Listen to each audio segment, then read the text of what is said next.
Good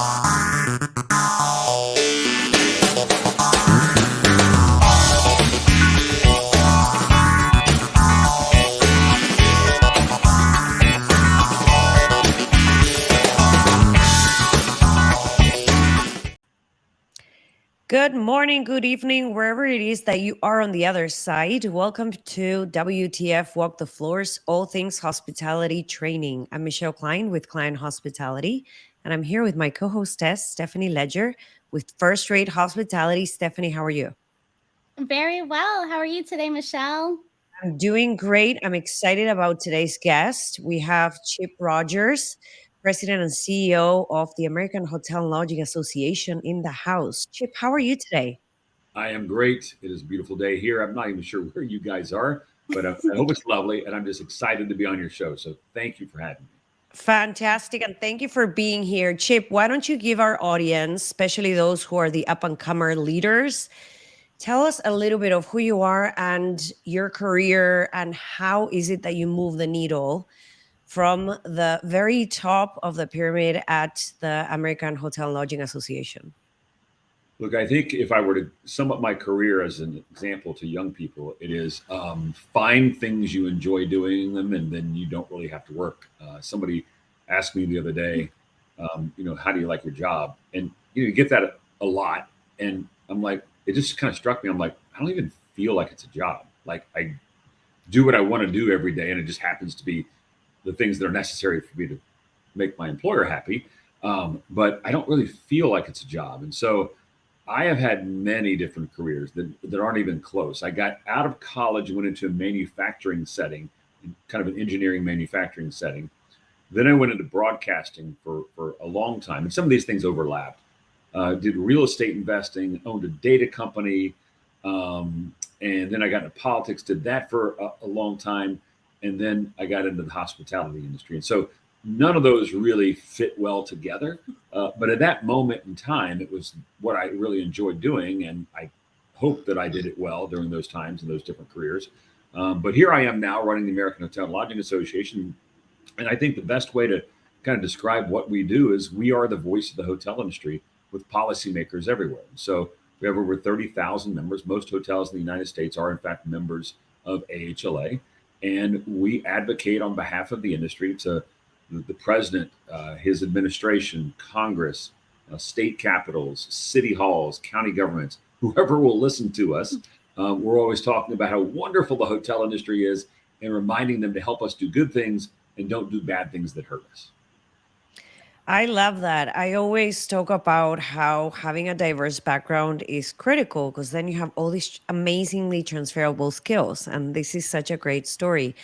And I love the fact that you're out there and you can be the one voice or the association as a whole, because there's so many people assisting behind the scenes. Truly advocating for the needs of the industry because the industry is really what makes this country great in the eyes of so many tourists that come and visit every year. Yeah, and it is important to have that one singular voice. And again, I know there are associations that represent all sorts of things, but put yourself in the seat of the lawmaker, the policymaker, and what he or she is having to deal with. Because I used to be one of these people, I know how it works. You get peppered every single day with issues from every single industry, people who want your help on this, people that want you to do this, people that don't want you to do this, people that need resources. And there's no way on earth you can keep all of that straight without help. But the worst thing of all is if an industry comes to you and they're not speaking with one voice, that they're not united. Because then, as a lawmaker, I did it myself, and most often do, they're like, look, you as an industry, go get all your issues worked out, come back with what your one ask is or your two asks are, and let me know what that is, and I'll see what I can do to help you. And so that's the role we play as being the convener of the entire industry to bring everything together, get our message straight, get our message loud and united, and then go work with policymakers to help protect and promote the hotel industry. Lovely. So we're here for a very special reason. And that reason is I want to tell the world, and Stephanie does too, we want to tell the world about the upcoming hospitality show. It's the first year. We are creating a lot of buzz around it. Everyone is talking about it on social media and outside of social media. And as a Las Vegan, I am really looking forward to this show, to the point that we had to decide whether we go to high tech or we come to Vegas, or in my case, I stay in Vegas and we do the hospitality show. And that was just such an easy decision, though. Don't let high tech people hear this. So tell us everything we can know about the show that you can share so far. Well, look, I wish them the best, but my policy is generally if you want to help the American hotel industry, then stay in the USA and help the American hotel industry. And we're going to be in Las Vegas. And it's going to be fantastic. Going to be at the Venetian June 27th through the 29th. We've got an incredible lineup of speakers. And what we're trying to do in year one is two really important things. We have a multitude of goals, but two really important things. And that is to focus, number one, on how operations and technology can come together in a way that can make you be a better hotel operator, a better hotel owner, anything to do with our industry, make you more efficient and effective and more productive.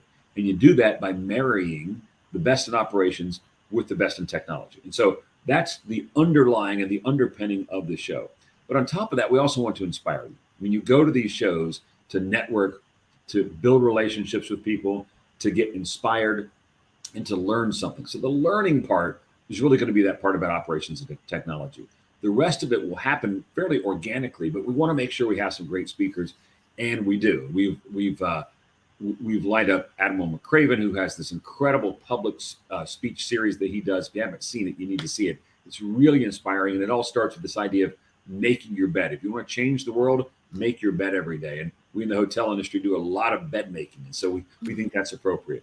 We have another young lady, Kat Cole, who's named one of the top leaders in America under the age of 40. She started as a waitress, worked her way all the way up to running a couple of major companies. She's going to be there with her inspirational story. We have the CEO of United Airlines. We've got the CEO of Marriott, the CEO of Hyatt, the CEO of Wyndham, and others that are going to be there talking to us about the intricacies of our industry, where things are going. But we frankly brought together the best, the brightest of our industry, all in one place, all at one time. And it's not a finance event. There are so many of these finance investment events in our hotel industry, and they're great. I attend all of them, but they're all focused on that aspect of it. This is an operational event. How can you get better at running hotels?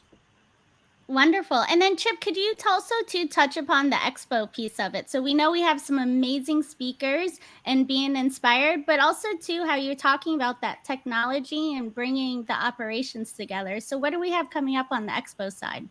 Yeah, so I really do want to touch on that. And thanks for bringing that up. So you can be inspired and you can learn things, but I've always felt the best way to really be bought in is to see something, touch it, feel it, understand it. And that's what this expo is going to be about. We're going to bring together the best technology providers in our industry, folks that in names you've heard of forever, new players, new entrants into the industry, but all people that are offering solutions. You're going to be able to see these solutions, feel these solutions, try out these solutions in ways that will convince you, hopefully, that they're going to be able to provide something to you to make you a better operator, a more profitable operator, and do the things that this show is supposed to do, which is to provide value for you for the very, very low investment that you make coming to Las Vegas. You're going to go home and hopefully it'll change your business in a very significant way.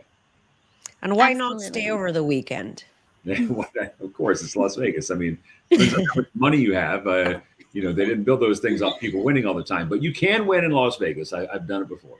Absolutely, you can. Chip, it's incredible to me the amount of apps and the amount of service through technology that has been inspired by 2020. We have all these different operators who have been in the industry for years and all of a sudden have all this time in their hands, and they put their brain to work instead of waiting, right? And we have seen an incredible influx of new technology coming in as a result of that. But what I think is extremely important for people out there to know is that there is a hospitality skill set behind that technology, right? This is people that were looking for that particular solution because they were there. They needed that, and that wasn't available.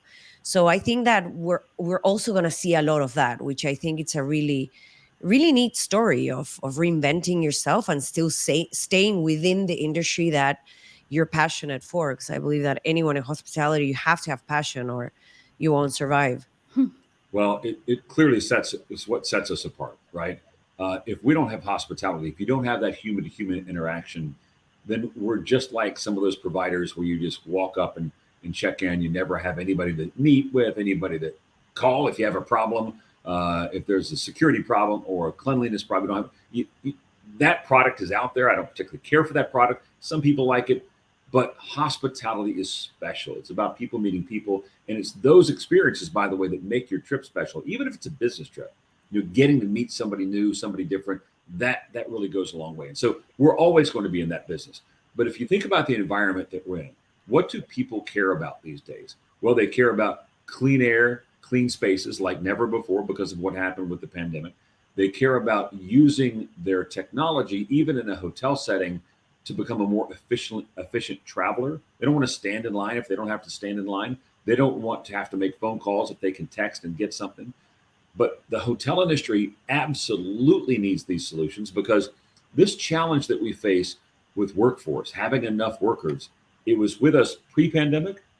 It got amplified coming out of the pandemic, and it's going to be with us for quite some time.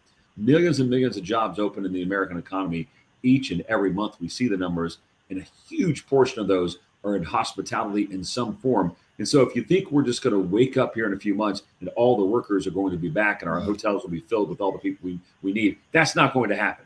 So in a time when you know you have to supply what your guest demands in an ever increasing fashion, because what they demand, you either deliver it or they write a bad review, and you don't want that. And so if you know you're going to have to do that and you're not going to have enough people, then how are you going to attack that? It's going to be through technology solutions. That's what's going to make the difference. And that's what you're going to see at the hospitality show. Agreed.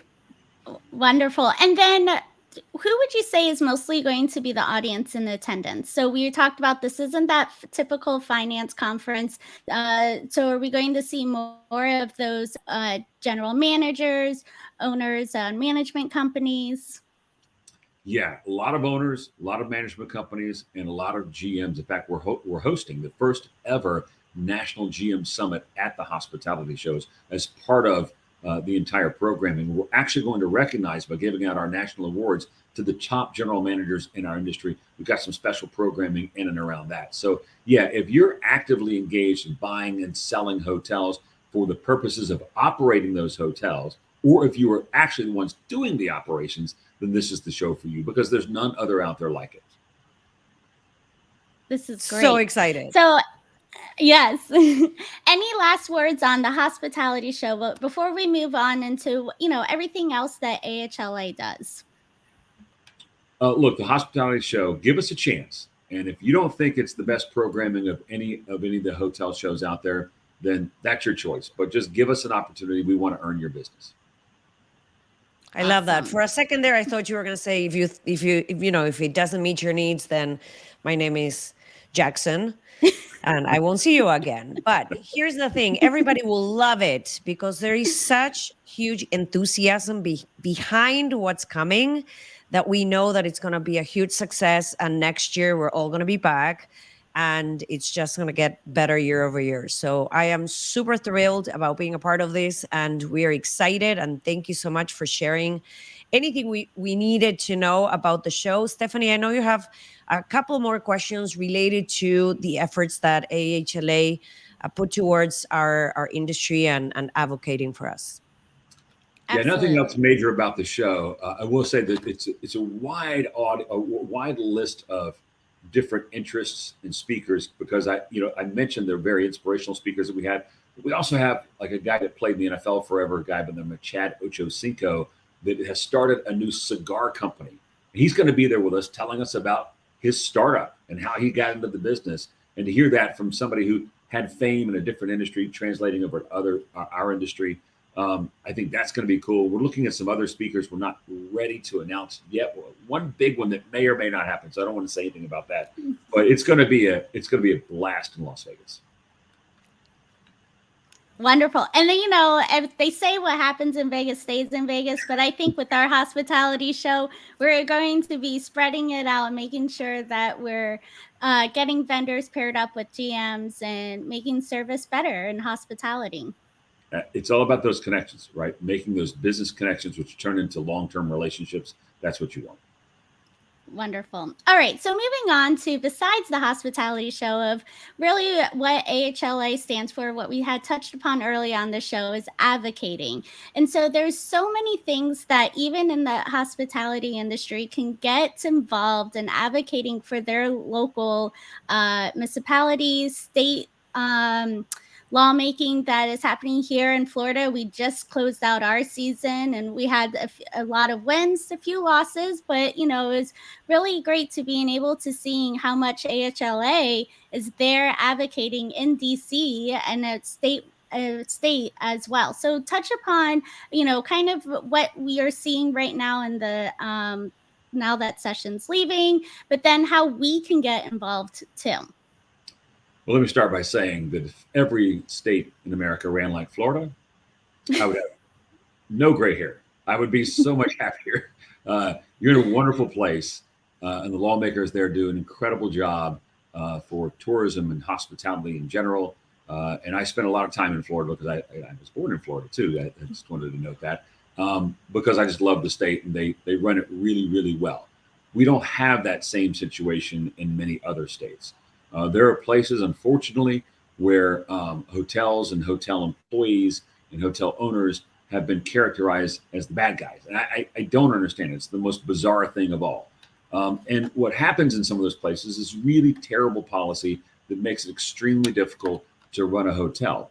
And when you make it really difficult on hotels, all you're really doing is hurting the consumer because you're making it more expensive, unnecessarily so, which ultimately stops consumers from being able to afford certain places, which prevents them from having the experiences that we all want out of going to a hotel, whether it's a business trip or a family trip or resort outing or anything where you gather at a hotel. It should be a fun, exciting, memorable experience. And when you price certain people out of the market because you have these crazy, stupid policies, it just hurts everybody. And so we fight those every day across the country. Yes, we do. Administration, we work with all the administrations. Did I just lock up? Oh, There, no. we're back. A little bit. Okay. You're So back. we do that every day in Washington, D.C. That's great. And I'm then back. how about But for we do that in state how about capitals. We work with our partners. yeah. And then how about for the, Go you ahead. know, GMs or the tourism bureaus, you know, how can they be able to spread the advocacy and getting others involved, you know, calling the lawmakers, making sure that we can be able to change policy to promoting better tourism?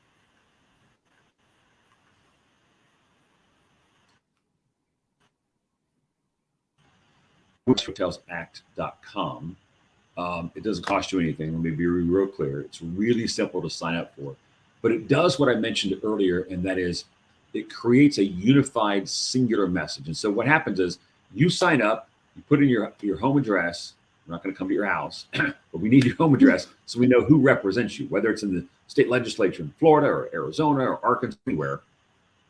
We also know who represents you at your city county level, and we know who represents you in Congress. And so once we have that information, if there's an issue for your jurisdiction, let's say you're in South Florida, you're in Miami, and there's something happening in Miami-Dade County, we can create a message that would go to everybody that's registered in that area. If you click yes on the message after you've read it and reviewed it, then it goes to your lawmakers with a message that we created so that they're hearing the same message again and again and again and again, but it's coming from a multitude of their constituents. And so we think that's really important to have those succinct, direct, powerful messages. And that's what this program does for us. Again, it's hotelsact.com. Just go sign up. We want the entire industry to be behind this effort because that's how we move the needle. That's how we get things done. That's great. I love that. This is And great. and we'll make sure that we post it so that everyone can start participating and look into it. Stephanie, do you have any more questions? The last one is, it's not just that you all are just sitting in Washington, D.C. You're going out to the different markets with AHLA on the road. And so where are you heading out to this summer as well, of being out on the road and promoting the tourism advocacy? Where are you not All right. going? Yeah, so you nailed me on that one. I know where I'm going next, but my schedule is such I travel every week. So on the road, we created this at the end of 2021. And what we wanted to do was get the industry back together in person because that networking is so important. So these events are open to anybody in the hospitality industry. And when you come to the event, we have a networking break and then we have a reception at the end, and it's all free. We're going to feed you, we're going to provide you with drinks. It's all free.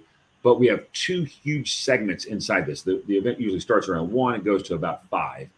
And we talk about the data that's necessary in your particular market, in your state, whether it be STR data, wage and information data, wage data, any marketing information, anything that's pertaining to your city, your state. Then the second half, we talk about the policies that are happening in that state that impact hotels. And so we created this event on the road, did 4 shows back in at the end of 2021. Last year, we did 13 shows. This year, we're doing 18 shows. And as you can see, it continues to grow. The next one I will be at is the 24th of May. I'll be in Phoenix, Arizona. And then we have upcoming shows in New York, Philadelphia, Boston, Detroit, Tampa, Florida. I know I'm missing some because we've got quite a few left, but we're all over the country, and you can find all of them on our website. Perfect. That's great. All right. So this is the moment of All right. truth. That was all my questions. If you can share, and I'm sure it's going to be difficult being that you travel so much and you're embedded in this industry, what is your one walk the floors type of memorable experience that you can think of?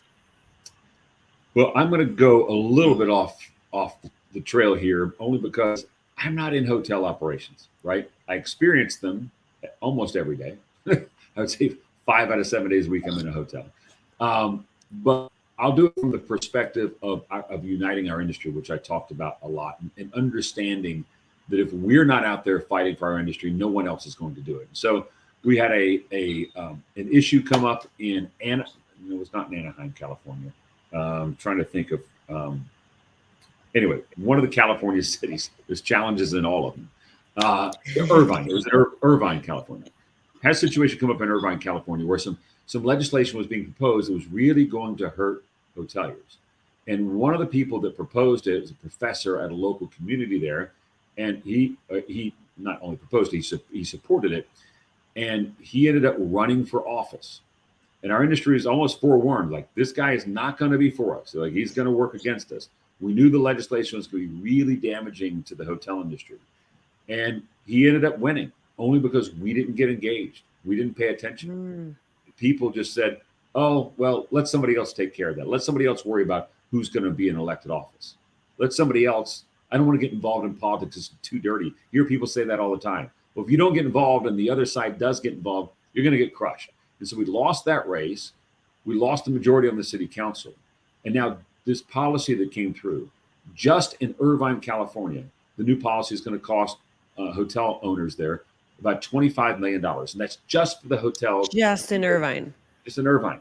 And it all could have been prevented had we been engaged. And so thinking about things that are sometimes unpleasant to think about, but knowing that it's necessary in order to protect and promote our industry, that's the engagement that everybody needs to be involved in. It can't just be left to us. We're going to do everything in our power, but we need an army of people defending our industry. And believe me, it is an industry worthy of defending.